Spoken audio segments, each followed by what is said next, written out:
হাসিনার মামলায় মাহমুদুর রহমানের অবশিষ্ট সাক্ষ্য গ্রহণ আজ। পরিস্থিতি পর্যবেক্ষণ করছেন বিএমপি। নির্বাচনে বিএমপি জিতলে বিদেশে পাচার করা টাকা ফিরিয়ে আনা হবে।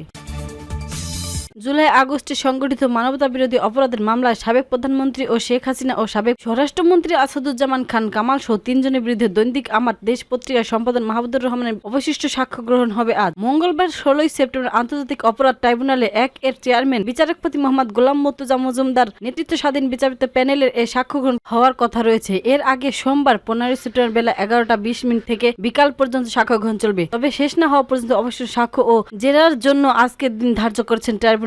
এরপর ও মামলার সাক্ষ্য দেবেন জাতীয় নাগরিক পার্টির এনসিপি নাহিদ ইসলাম। এর আগে গত 9 সেপ্টেম্বর 14তম দিনের মতো এই মামলার 6 জন সাক্ষ্য দিয়েছেন। এই পর্যন্ত মোট 46 জনের সাক্ষ্য গ্রহণ রেকর্ড করেছেন ট্রাইব্যুনাল। 8 সেপ্টেম্বর সাক্ষ্য দিবেন 3 জন। গত 2 সেপ্টেম্বর 34 নম্বর সাক্ষী হিসেবে সাক্ষ্য দিয়েছেন এই মামলার আসামি থেকে রাজসাক্ষী হওয়া সাবেক আইজিবি চৌধুরী আব্দুল আল মামুন। তার জেরা শেষ হয় 4 সেপ্টেম্বর। শেখ হাসিনা ও আসাদুজ্জামান খান কামালের নির্দেশে জুলাই আগস্টে গণহত্যা চালানো হয়েছে জানিয়ে তিনি ক্ষমা চেয়েছেন। একই সঙ্গে অজানা তথ্যের জন্য ট্রাইব্যুনালের সামনে এনেছেন 1 সেপ্টেম্বর 10ম দিনের সাক্ষ্য গ্রহণ ও জেরা শেষ হয়। এদিকে জবানবন্দি দিয়েছেন 6 জন। এর মধ্যে চিকিৎসক, সাংবাদিক ও প্রত্যক্ষদর্শী রয়েছেন। সাক্ষীদের জবানবন্দিতে গত বছর জুলাই আগস্ট আন্দোলনে দেশজুড়ে হত্যা চালানোর বিধ্বংস বর্ণনা উঠে এসেছে। আর এসবের জন্য দায়ী করে শেখ হাসিনা, কামাল সহ জড়িতদের দৃষ্টান্তমূলক শাস্তি চেয়ে শহীদ পরিবার ও প্রত্যক্ষদর্শী সাক্ষীরা।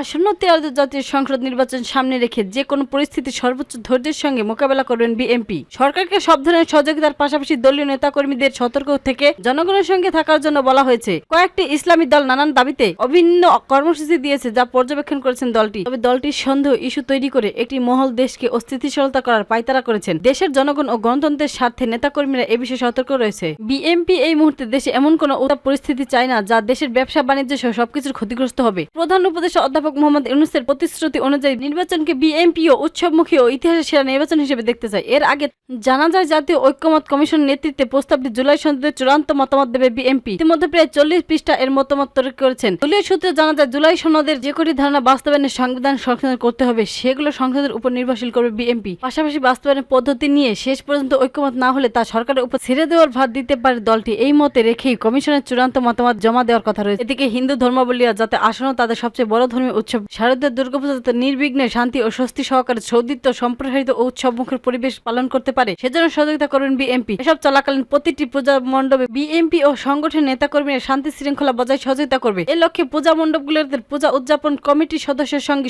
করে একটি স্বেচ্ছাসেবক টিম গঠন করে রাত দিন পাহারার ব্যবস্থা গ্রহণ 6 দফার নির্দেশনা দিয়েছেন দলটি। ইতিমধ্যে এই সংক্রান্ত নির্দেশনার চিঠি বিভাগীয় সাংগঠনিক সম্পাদকের কাছে পাঠানো হয়েছে। বৈঠক করছেন এসব সাংগঠনিক জেলা সহ শীর্ষ নেতাদের সঙ্গে। জানতে চাইলে বিএনপি সিনিয়র যুগ্ম মহাসচিব অ্যাডভোকেট রুহুল কবির রিজভী যুগান্তরকে বলেছেন, দুর্গাপূজার নিরাপত্তা সতর্ক সৃষ্টি রাখা এবং হিন্দু সম্প্রদায়ের ভাইদের সঙ্গে মিলেমিশে নিরাপত্তা নিশ্চিত করার জন্য দলের নেতাকর্মীদের নির্দেশ দেওয়া হয়েছে। কর্মসূচির দিকে নজর রাখছে বিএনপি। দলটির একাধিক নীতি নির্ধারক জানান তাদের দাবির মধ্যে ভোটে সংখ্যানুপাতিক প্রতিনিধি পিআর রয়েছে, যা সম্পর্কে দেশের মানুষ চিরস্থায়ী নন। আর সংস্কারের প্রতিটি বিষয় আগের চেয়ে বিএনপি বলেছেন এই বিষয়ে সবচেয়ে আন্তরিক তারা, যে কারণে ঐক্যমত্য কমিশনের অধিকাংশ প্রস্তাবের সঙ্গে বিএনপি একমত হয়েছে। এছাড়াও আওয়ামী লীগের আমলে গত 15.5 বছর বিএনপি সংগঠনের নেতাকর্মী ও সমর্থন করা সবচেয়ে নির্যাতন হয়েছে। এজন্য বিএনপি সবচেয়ে আগে তাদের নির্বাচন চায়। যেভাবে ট্রাইব্যুনালের নির্বাচন কাজ চলছে, বিচার ও দৃশ্যমান চলছে, ঠিক এই মুহূর্তে কর্মসূচি নিয়ে মাঠে নামার পেছনে কি উদ্দেশ্য আছে তা জনগণ বুঝতে পারছে। বিএনপি দেশের ও গণতন্ত্রের স্বার্থে সর্বোচ্চ ধৈর্যের পরিচয় দেবে, কারোর সঙ্গে কোনো বিবাদ জড়াবে না।